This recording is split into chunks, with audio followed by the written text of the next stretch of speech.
नमस्कार। विचारक का इसके यूट्यूब चैनल का स्वागत है। आज हम देख लेते हैं एक बार केंद्रीय बजट 2025-26 का सारांश ही है, तो मेन पॉइंट थोड़ा सा डिस्कस कर लेते हैं। बेसिकली बजट में क्या सिचुएशन है, ठीक है। तो देखिए पहला चैप्टर ये विजन IAS का है, ये तो आप देख ही रहे होंगे लोगो है। बजट क्या है ये बेसिकली आपको पता भी होगा भारतीय बजट के बारे में, ठीक है। यह संवैधानिक स्थिति क्या होता है कि अनुच्छेद 112 याद रखिएगा, ठीक है। याद रखिएगा 112 में बजट में शब्द नहीं है, क्या है, वार्षिक वित्तीय विवरण। ये तो संवैधानिक बात हुई, आपको ध्यान रखना होगा। परिभाषा की बात कर लेते हैं। परिभाषा एक वर्ष में, एक वित्तीय वर्ष में, ये ध्यान रखिएगा क्या, अनुमानित प्राप्तियां एवं व्यय। देखिए इसका मैं अभी सीरीज चलाऊंगा, ठीक है ना। इसमें कम से कम 4-5 लेक्चर चलेंगे। 4-5 लेक्चर में पूरा डिटेल में एक एक लाइन कवर करेंगे। लेकिन अभी आज हम जो केवल सारांश पे बात कर रहे हैं, मतलब कि एक ही वीडियो में मुश्किल से 10-15-20 मिनट में चीज़ें एक ओवरव्यू लेंगे केवल। लेकिन उसके बाद हम क्या करेंगे, एक सीरीज चलाएंगे, ठीक है ना। तो आज एक ओवरव्यू ले लीजिए, क्योंकि इकोनॉमी भी चल रहा है और उस पर ज़्यादा टाइम चल रहा है, इसलिए ज़्यादा टाइम इस पर नहीं दे पा रहे हैं हम, ठीक है। तो इकोनॉमी जब कंप्लीट हो जाएगा PT 365 का, तो हम इसको फिर एक 4-5 लेक्चर मुश्किल लगेगा एक अच्छे से अच्छे, मतलब लाइन बाय लाइन इसको बोलते हैं, क्योंकि बजट है और बजट में केवल ये नहीं केवल एक छोटी मोटी बातें हैं, ठीक है। तो परिभाषा आपको ये पता ही होगा, अनुमानित प्राप्तियां होती हैं जो, और व्यय का विवरण होता है। सिंपल सी बात है, बजट है। बजट में और क्या होगा, उसके बाद क्या है, दस्तावेज तैयार करने की जिम्मेदारी याद रखिएगा कौन होता है, केंद्रीय वित्त मंत्रालय के तहत आर्थिक कार्य विभाग, DEA, department of economic affair. एक ही हो गया। बाकी इतिहास के बारे में आप देखे होंगे, इतिहास के बारे में क्या है, ये देखिए, एक है स्वतंत्रता तक पहले, एक स्वतंत्रता तक बाद। इतिहास में देखिए क्या है, ये एक है 1860, ये थोड़ा ध्यान रखिएगा, 1947, और ये 26 नवंबर 1947, है ना। ये थोड़ा देख लीजिएगा। बाकी देखिए यहाँ पर लियाकत अली खान ने जो है प्रस्तुत किया था बजट, ये तो पता ही होगा आपको। ये स्टैटिक पोर्शन है, जो लोग नए होंगे उनके लिए मैं डिटेल चलाऊंगा, और जो लोग पुराने होंगे उनके वो तो समझिए ये सब पता नहीं कितनी बार पढ़े होंगे, उनके लिए ये सब चीज़ ज़्यादा मैटर नहीं करेगा, ठीक है। बाकी देखिए 7 अप्रैल 1860 में ये जेम्स विल्सन, इनको मन करे आप देख लीजिएगा थोड़ा सा, ठीक है। बाकी बजट प्रक्रिया देख लीजिए, बजट प्रक्रिया पता ही होगा, बजट की प्रस्तुति होती है, ये पता रहना चाहिए कम से कम। किसी भूल जाते हैं लोग ना, ध्यान रखिएगा। जैसे बजट की प्रस्तुति है, सदन के दोनों सदनों में बजट की समान चर्चा होती है। उसके बाद क्या होता है, फिर अस्थायी समिति जो है क्या करती है, जांच करती है अनुदानों की, अनुदान मांगों की। उसके बाद क्या करते हैं, अनुदान मांगों का लोकसभा में विस्तृत चर्चा और मतदान होता है। उसके बाद फाइनल क्या होता है, विनियोग और वित्त विधेयक पारित होता है। कितने स्टेज हुए तो आप देख लीजिए, कितने के 5 स्टेज ना। तो बस थोड़ा सा मतलब ओवरव्यू पता रहना चाहिए। बाकी देख लीजिए बजट का वर्गीकरण कैसे है। एक क्या है इसमें देखिए, राजस्व बजट है, एक है पूंजीगत बजट। राजस्व बजट में क्या क्या है, इसमें क्या क्या शामिल है, कर राजस्व प्राप्तियाँ, गैर कर राजस्व प्राप्तियाँ और सरकारी व्यय। मतलब यहाँ पर दोनों क्या है, प्राप्तियाँ हैं और एक क्या है, व्यय है, एक ये। और ये पूंजीगत में क्या है, इसमें एक पूंजीगत प्राप्तियाँ हैं और पूंजीगत भुगतान है, मतलब प्राप्तियाँ और भुगतान दोनों किसमें है, पूंजीगत है, ठीक है। ये एक चीज़ है। उसके बाद क्या है, देखिए बजट के 2 भाग हैं, कौन कौन से, भाग 1 है ये और भाग B है, भाग A भाग B। इसमें क्या है देखिए, इसमें अर्थशास्त्री हिस्सा, समष्टि अर्थशास्त्री, मतलब कि ओवरऑल मैक्रो इसको बोलते हैं, है ना। इसमें देखिए क्या क्या है, सरकारी योजनाएं हैं, क्षेत्रवार प्राथमिकताएं हैं, संसाधन आवंटन है। वित्त विधेयक में क्या क्या है, कराधान का प्रस्ताव है, आयकर में संशोधन है, अप्रत्यक्ष कर में बदलाव। ये जनरल बातें हैं, थोड़ा इतना पता रहना चाहिए। बाकी बजट से संबंधित प्रमुख दस्तावेज आप देख ही रहे होंगे। आर्टिकल, इसको आर्टिकल पढ़ लीजिए, अगर आपको ना पता हो तो जाकर के लास्ट में इस पर दिया हुआ है, तो आर्टिकल आप देख लेंगे तो काम चल जाएगा। जैसे देखिए कि संविधान, ये तो डेफिनेशन ही है, वार्षिक वित्तीय विवरण उसमें है ही, कौन सा 112 में, 113 में देखिए अनुदान मांगे हैं। वित्त विधेयक इसमें 110 में है, ये तो पता ही होगा आपको। FRBM एक्ट, ये तो बहुत ही इंपॉर्टेंट, मैं इकोनॉमिकल पोर्शन को अच्छे से पढ़ाया हूँ, और जो बचेगा वो तो हो ही जाएगा। माइक्रो इकोनॉमिक फ्रेमवर्क स्टेटमेंट है। उसके बाद देखिए यहाँ पर क्या है, विवरण प्रदान करने वाले अन्य दस्तावेज कौन कौन से हैं, व्यय बजट है, प्राप्ति बजट है, व्यय की रूपरेखा है, बजट की एक नज़र में। उसके बाद ये सब देखिए बजट के बारे में थोड़ा सा देख लीजिएगा। बाकी एक देखिए यहाँ पर देखिए आपको क्या मिलेगा, एक बजट 2025-26 में 26 एक नज़र में। अब थीम याद रखिएगा, कौन सा थीम है, थीम है सबका विकास। सबका साथ सबका विकास नहीं है, क्या है, सबका विकास है केवल, तो ये थोड़ा ध्यान रखिएगा। प्राप्तियां देखिए, प्राप्तियां आपको कैसे दिख रहा है, जैसे देखिए राजस्व प्राप्तियां कितना है, 27, 31, 30, मतलब क्या हुआ, सीधे नहीं गया है, मतलब कि जब आपसे स्टेटमेंट बनेगा तो सीधे कहेगा कि जो है कि जैसे 2023, 24, 26 मतलब 3 साल में लगातार क्या है, राजस्व प्राप्तियाँ बढ़ती रही लगातार। तो ऐसा नहीं है, तो यहाँ पे आपको लगातार नहीं मानना है, ये ध्यान रखना। स्टेटमेंट पूंजीगत प्राप्ति में देखिए क्या है, इसमें भी आप देखिए कि 2023, 24, 2025, 26, ठीक है। अब यहाँ देख रहे 17 है, 16 है, फिर 16 थोड़ा 16 से कम हुआ है, फिर उसके बाद देखिए 16 से 4 हल्का सा बढ़ गया, मतलब पहले घटा फिर बढ़ गया, है ना। जब ये दिख रहा है इसका मतलब क्या है कि सीधे सीधे घट बढ़ नहीं रहा है, स्ट्रेट फॉरवर्ड नहीं है। तो क्या करेंगे आप यहाँ पर, मतलब निरंतरता जो है ब्रेक हो जाती रही। तो यहाँ पर क्या है, ऐसे स्टेटमेंट क्या करिएगा, सावधान रहिएगा, ठीक है। बाकी और देखिए व्यय में आप देख लीजिए, व्यय में क्या क्या है। व्यय में यहाँ पर देखिए प्रभावी पूंजीगत व्यय। अभी जिसको ये डिफिनेशन ही नहीं पता है उसको समझ में ही नहीं आएगा। ये मैं ये लेक्चर जो बना रहा हूँ ये उनके लिए बना रहा हूँ जो मतलब कि चलो ठीक है पढ़े हुए हैं, उनके लिए थोड़ा सा जो पढ़े ही नहीं को समझने। अब प्रभावी पूंजीगत, अब ये डिफिनेशन पढ़ाना शुरू करते हो चुका फिर तो काम, या राजस्व व्यय बताना शुरू करते हो चुका फिर काम। तो सिंपल ध्यान रखिए, ठीक है। यहाँ पर क्या है, अब जैसे कि व्यय में क्या है कि 12, 15, 13 घट बढ़ रहा है, इसका मतलब ये भी क्या है, सीधी लाइन में कहीं नहीं है। सीधी लाइन मतलब एक या तो निरंतर बढ़ रहा है या तो निरंतर घट रहा है, ऐसा कुछ नहीं है। तो आप इसको भी इग्नोर करिएगा। ये राजस्व में यहाँ पर देखिए, ध्यान रखिए राजस्व में क्या है, देखिए 34, 37 घट गया, 37.0 हो गया, यहाँ पर 37.1 था, ये भी गड़बड़ा गया, है ना। तो ऐसे ऐसे ट्रेंड इसको बोलते हैं, आपको ये ट्रेंड पता होना चाहिए, ठीक है। अब यहाँ पर देखें ये क्या कर रहा है, घाटे से जुड़े रुझान। अब घाटे से जुड़े रुझान कहाँ से कहाँ तक देखिए, 2017 से 2025, 26 ना। अब देखिए राजस्व, ये ब्लू वाला नीला वाला देखिए, राजकोषीय घाटा लगातार न तो घटा है न तो लगातार बढ़ेगा, इससे नाच जा रहा है। तो क्या हो गया ये क्या हो गया आपका, राजकोषीय घाटा निरंतर नहीं है, मतलब कि लगातार नहीं है। राजस्व घाटा देखिए, राजस्व घाटा भी रेड वाला लाइन देखिए ये ऐसे गया है, ये भी नहीं है। प्रभावी राजस्व घाटा देखिए ये भी एकदम ऐसे फॉलो कर रहा है ना। या प्राथमिक घाटा देखिए, प्राथमिक घाटा क्या है, ये ऐसे। अब इसका मतलब क्या है कि कोई एक भी जो है इस तरह से न तो बढ़ रहा न तो घट रहा है, एक निरंतरता के साथ। तो क्या करना है इसमें बस ये ध्यान रखना है, अगर कहीं 2-1 ईयर पूछेगा हो सकता तब दिक्कत करे, ना तो अगर ट्रेंड 17 से 26 तक पूछेगा तो आपको इतना क्लियर रहना चाहिए। उसके बाद देखिए पूंजीगत व्यय के रुझान देखिए, कैपिटल एक्सपेंडिचर, इसमें क्या है, अब देखिए 10.5 है, 12 है, 13 है, 15 है, ये बढ़ रहा है, लगातार बढ़ रहा है। मतलब पूंजीगत व्यय क्या हो रहा है, जो अब यहाँ पे देखिए रेड वाला लाइन है ना, अभी दिखाता हूँ आपको, ये देखिए ये जो रेड वाली लाइन है ये क्या बता रही है, प्रभावी पूंजीगत व्यय है। तो ये प्रभावी पूंजीगत व्यय क्या लगातार क्या बढ़ रही है, ये ध्यान रखिएगा। लेकिन अब यहाँ पर अगर आपको देखना हो कि जैसे देखिए ये वाला येलो लाइन, येलो वाला जो पार्ट है देखिए क्या है इसमें, पूंजीगत परिसंपत्तियों के निर्माण के लिए अनुदान सहायता। अब यहाँ पर कितना है, 3.1 है, फिर कम हो गया, बराबर उतना ही रहा, फिर क्या हो गया, फिर बढ़ गया। अब पहले कम हुआ फिर बढ़ गया, मतलब ये भी निरंतर नहीं है,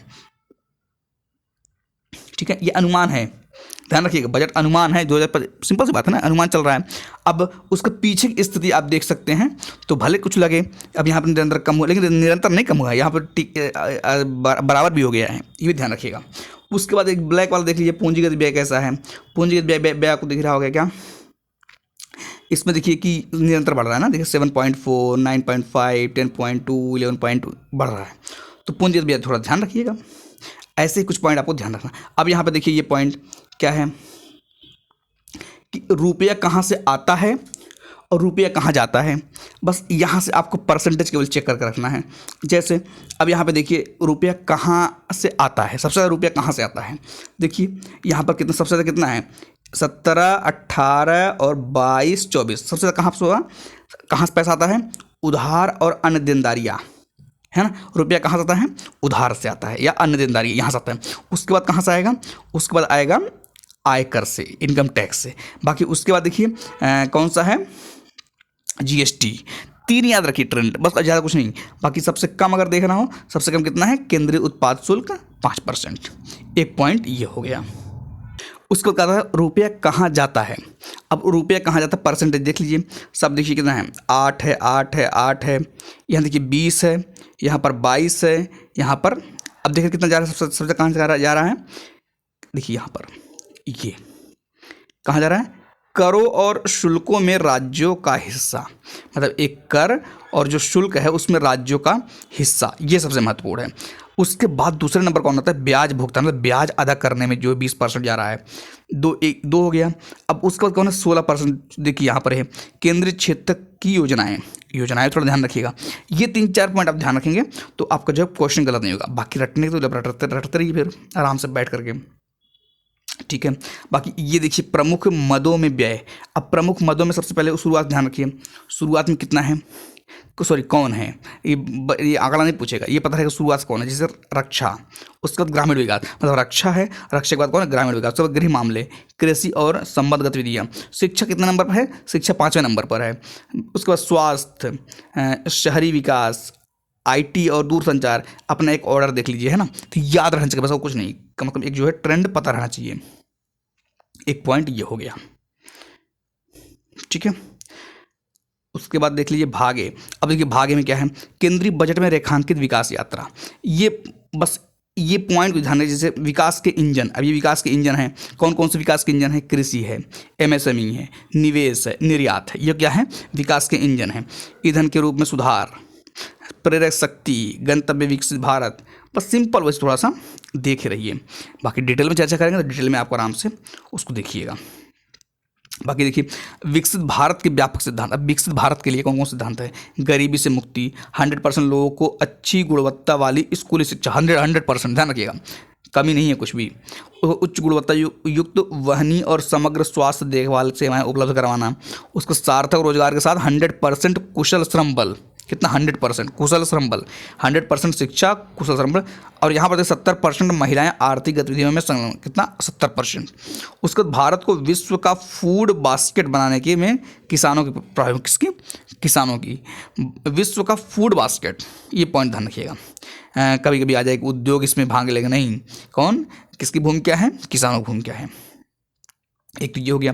बाकी ये देखिए क्या पॉइंट है, इस बजट में गरीब, युवा, अन्नदाता और नारी, मतलब क्या, गरीब, मतलब गरीब, युवा, अन्नदाता, नारी, है ना, ये ध्यान रखिएगा। क्या है इनमें, गरीब, युवा, अन्नदाता और नारी के विकास पर विशेष ध्यान केंद्रित करते हुए कई अन्य विकास उपायों का प्रस्ताव किया गया है। ये कुछ पॉइंट इसके रहे हैं, ठीक है। अब देखिए आगे क्या है। अब यहाँ पर देखिए विकास का पहला इंजन। अब यहाँ पर विकास का पहला इंजन देखिए, अब ये जो टॉपिक शुरू हो रहा है ना, अब ये डिटेल में टाइम लेगा। मतलब अगर इसको पढ़ाना हम शुरू करें, अभी चर्चा शुरू करें, तो जैसे इसके बारे में देखेंगे प्रधानमंत्री, जैसे ये देखिए प्रधानमंत्री धन धान्य कृषि योजना। अब इसके बारे में, लक्ष्य के बारे में, कवरेज, प्रेरणा, ये इस तरह की चीज़ हमको चर्चा करनी पड़ेगी। तो इसके लिए हम टाइम अभी देंगे तो पूरा होगा नहीं, कोई मतलब का है नहीं। तो आराम से इसके लिए हम एक जो है 3-4 वीडियो बनाएंगे, और बनाएंगे ये भी श्योर है, हो सकता है कि जल्दी ही शुरू हो जाए। इसमें क्या है, देखिए एक पॉइंट एक ये है, आप इसको देख लीजिएगा। पहला क्या है, विकास का पहला इंजन कृषि। उसके बाद कौन सा इंजन है, उसके बाद विकास का दूसरा इंजन कौन है, एमएसएमई, अभी आपको दिखाए भी थे। तीसरा इंजन कौन सा, विकास तीसरा इंजन निवेश है। लोगो, अर्थव्यवस्था और नवाचार में, किसमें, लोगो अर्थव्यवस्था और नवाचार में, तो थोड़ा सा ये भी ध्यान रखिएगा। उसके बाद क्या आता है, विकास चौथा इंजन कौन है, निर्यात है। निर्यात के लिए सब डाटा है, आंकड़े होंगे, कौन सा ज़्यादा, कौन सा कम, कितना, क्या, ये सब देखेंगे डिटेल में। ईंधन के रूप में सुधार, ईंधन के रूप में सुधार, देखिए जैसे ये देखिए ये पॉइंट ये लिखा हुआ है। अब जैसे देखिए क्या कह रहा है कि दशकों में किए गए सुधार, क्या क्या, अप्रत्यक्ष कर निर्धारण, करदाता चार्टर, त्वरित रिफंड, स्वकर निर्धारण पर लगभग 90% रिटर्न, 99%, विवाद से विश्वास योजना, ये सब आप पढ़े ही होंगे जनरली, लेकिन एक बार डिटेल में जब से मूव कर देंगे ना, सीरीज टाइप बना देंगे तो आसान हो जाएगा। और बाकी देखिए यहाँ पर कुछ पॉइंट और भी है, जैसे अन्य सुधारों की घोषणा। अब इसमें क्या है, NAFBID अवसंरचना के लिए, ये देखिए। उसके बाद ये IPPB, उसके बाद ये सब सार्वजनिक क्षेत्र के बैंक, मतलब डिटेल में करेंगे तो आसानी से हो जाएगा। बाकी ये देखिए लाइट टच विनियामक फ्रेमवर्क के 4 प्रमुख उपाय। अभी 4 प्रमुख में ये सब बहुत महत्वपूर्ण चीज़ें हैं। उसके बाद भाग बी में देखिए क्या है, अप्रत्यक्ष कर है, एक अप्रत्यक्ष कर की बात हो रही है। अब इसका क्या ना बेसिकली डेफिनेशन भी इसमें होगा, इसमें डेफिनेशन होगा, कुछ ट्रेंड होगा, कुछ कॉन्सेप्ट होगा। तो अब ये अचानक से हम करेंगे तो अब आपको लग रहा है कि केवल हम ट्रेंड ऐसे दिखा दें दो एक लाइन में, देख लाइन में करने से मतलब बस ये कन्फ्यूजन होगा और कुछ नहीं होगा। तो इससे टाइम से अच्छे से लेके चलेंगे। उसके बाद प्रत्यक्ष कर है, प्रत्यक्ष कर आप देख ही रहे होंगे, खूब धुआंधार तो चर्चा में भी था। ये देखिए ये 0 से 4 लाख, 0 4 से 8 लाख रुपए, ये देखिए स्लैब है, ये भी थोड़ा सा ध्यान रखिएगा, है ना। एक पॉइंट ये भी पॉइंट इंपॉर्टेंट है। बाकी शब्दावली देखिए, मेन में शब्दावली कौन कौन सी है। शब्दावली देखिए, बुनियादी सीमा शुल्क, किसान उत्पादक संगठन, एफपीओ, वैश्विक क्षमता केंद्र, उदारीकृत प्रेषण योजना, राष्ट्रीय पेंशन योजना, सेफ हार्बर नियम। देखो सेफ हार्बर नियम, सेफ हार्बर नियम क्या है, इसका मतलब एक फूड को छूट दी जाएगी यदि उसका भारत में कोई व्यापारिक संबंध नहीं है, मतलब ऐसे फूड को जो क्या कर दी, छूट दी जाएगी जिसका व्यापारिक संबंध नहीं, इसके मतलब सेफ हार्बर नियम। बाकी छोटे मॉड्यूलर रिएक्टर, स्रोत पर एकत्रित कर, स्रोत पर कर कटौती, वेट ब्लू लेदर, ये क्या है, ये कच्चे लेदर को संदर्भित करता है। वेट ब्लू लेदर है ना, ये कच्चे लेदर को संदर्भित करता है, जिसे क्रोमियम लवण और क्रोमियम सल्फेट का उपयोग करके बालों को हटा कर रंगा गया है। ठीक है, तो सिंपली बस ऐसे ही ये सब डेफिनेशन, ये सब इंपॉर्टेंट पॉइंट बाकी चर्चा करते रहेंगे हम। तो उसके बाद जो है नेक्स्ट कौन सा है, ये देखिए आर्टिकल कुछ है, आर्टिकल आप मन कर देख लीजिए। अभी मैंने जो आपको चर्चा किया उन बजट से संबंधित महत्वपूर्ण संवैधानिक प्रावधान, इसमें मन करे आपको देख लीजिए कौन कौन सा है। 10 है, चर्चा किया 10, 12 है, 13 है, 14 है, 15 है। इंपॉर्टेंट बजट से 280 तो आता ही है एग्जाम में, 280 हो गया। 292 देख लीजिए कौन सा, भारत सरकार द्वारा उधार लेना, भारत सरकार उधार लेती है। तो ये कुछ रहे आपके पॉइंट इंपॉर्टेंट, आप देख लीजिए, बाकी डिटेल में चर्चा करेंगे आराम से, कोई ज़्यादा जल्दीबाजी नहीं है। ठीक है, तो आज के दिन रखते हैं, बाकी मिलेंगे नेक्स्ट वीडियो में। तो अभी जो इकोनॉमी वाला पोर्शन चल रहा है PT 365 और जो कल्चर चल रहा है उस पर लगे रहिए आराम से, वो कंप्लीट हो जाए पहले, एक एक करेंगे आराम से करेंगे। ठीक है, ओके।